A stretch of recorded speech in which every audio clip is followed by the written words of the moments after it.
lleons, malabaristes, mimos, pallassos, forçuts, dones barbudes, domadores, ballarines. Tots aquests personatges componen el nostre circ, però també la vida diària de tots i cadascun de nosaltres. Perquè si ens parem a pensar, qui no ha vist algú traient les urpes, lluitant per sobreviure? I quantes famílies avui han de fer malabars per a plegar a fi de mes? Mimos, aquella gent que no parla per por o pressió. I dels pallassos, d'ells no cal ni parlar, en són tants. Quanta força tenen aquelles persones que encara trobant-se en pensions indignes no perden el somriure. I quantes demostren que per molta bellesa exterior que es tinga, el més important es troba a l'interior. I per descomptat, quants domadors i domadores ens trobem, mestres i famílies que fan el possible per formar persones i per veure créixer feliços als nostres xiquets i xiquetes. Com podem veure, el món és un gran circ i nosaltres, com els ballarins i ballarines d'aquesta falla, hem decidit ballar. Perquè la situació és la que és, però l'actitud l'escollim nosaltres.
Molt aplaudiment a la Verge d'Assumpció.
Bona vesprada a tots.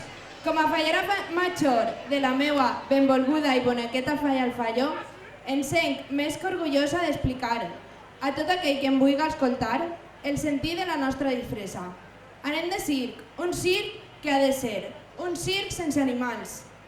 Podeu observar que al nostre gran circ fallat trobem tota classe de personatges emblemàtics, des de pallassos fins a arlequins, passant pels homes forçuts i per mimos.